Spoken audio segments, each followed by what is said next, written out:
The archipelago of Tierra del Fuego is shared between Chile and Argentina. Its name is misleading. These islands are more likely to freeze than burn.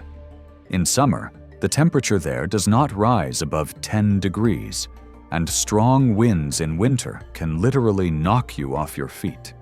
Not everyone can survive in such a harsh climate. The Yaghan Indians, who once inhabited the islands of Tierra del Fuego, truly amazed researchers with their frost resistance. They swam in icy water and slept on cold stones. Why has this hardened people now forgotten their native language and are on the verge of extinction? What physiological features helped the Yaghans survive in the far south? In 2022, Cristina Calderón, the last full-blooded representative of the Yaghan people, died in Chile at the age of 93. She was also the last speaker of Yámana, the language spoken by the Indians who once lived on Navarino Island in the southern part of the Tierra del Fuego archipelago. It has very convoluted vocabulary.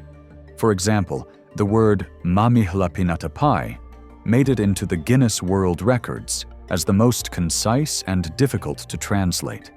It means to look at each other in hope that the other person will start doing what both need, but neither wants to do.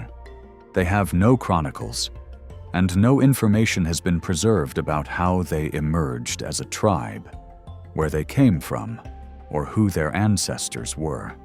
The only logical explanation is that the ancestors of the Yaghans came from the north, from South America, and were obviously displaced by more aggressive and successful tribes.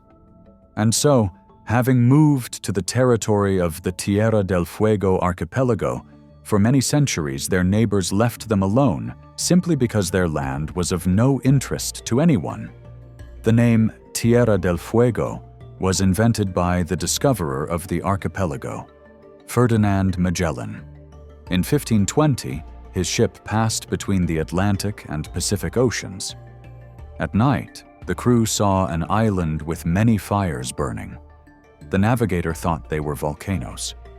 In reality, the bright glowing spots were most likely campfires of the Yaghan Indians, who were warming themselves by them.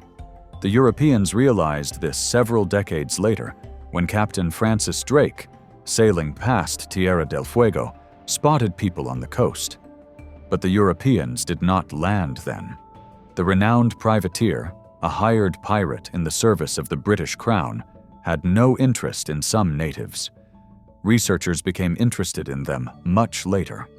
In the 18th century, the German naturalist Georg Forster devoted his time to the special study of the Yaghans, and he was amazed at how they could withstand extremely low temperatures.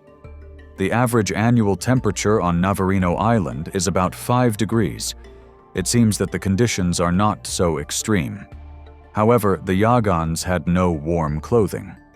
Most often they wore loincloths and, at best, occasionally draped animal skins over their shoulders. Even then, they were protecting themselves from the wind, not the cold. The Indians lived in primitive huts.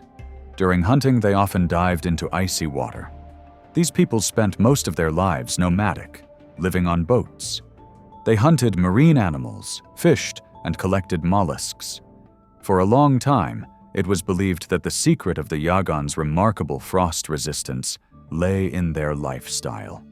They got used to the piercing wind and icy water from an early age. Various tricks also helped the Indians protect themselves from the cold. For example, before diving into icy water, the Yaghans would coat their bodies with seal fat, which retained heat. But could such natural hardening of the body and various life hacks make a person so insensitive to cold? Modern scientists doubt it. Specialists suggest that as a result of natural selection, only those Yaghans who could feel comfortable at low temperatures remained. They have thick skin, a well-developed subcutaneous fat layer, and a sturdy build. Clearly, this is a result of natural selection. People with slender bodies and little subcutaneous fat simply did not survive in these harsh conditions. Some scientists believe that the body temperature of the inhabitants of Tierra del Fuego was 1 degree higher than that of other peoples. Other researchers believe it was all due to the special metabolism and body structure of the Yaghans. Their blood vessels are arranged in a special way. It is believed that they have fewer vessels near the skin, and most vessels are inside to warm the internal organs and reduce heat loss. However, these assumptions can no longer be confirmed or refuted. There are simply no full-blooded representatives of this unique people left.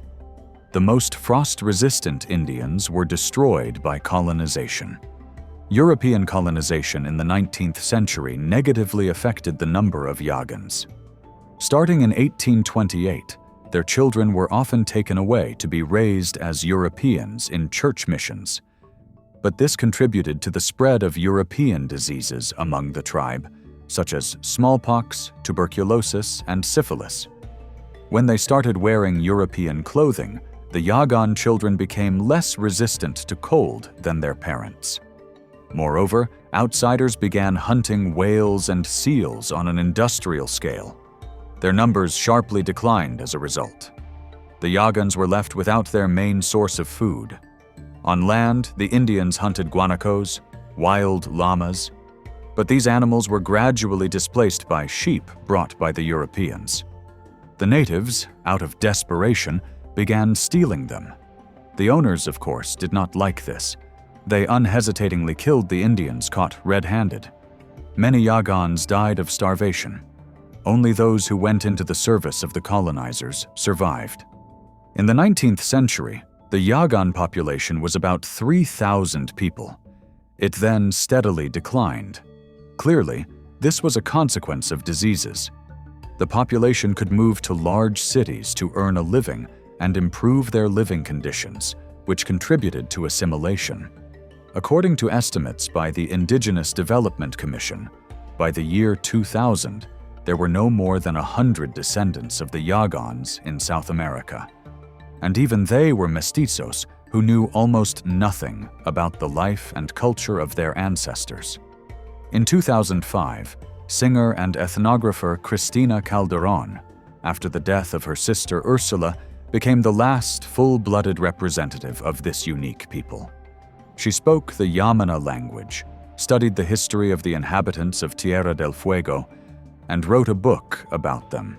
Now, her daughter Lydia Gonzalez is trying to preserve the culture of the Yaghans.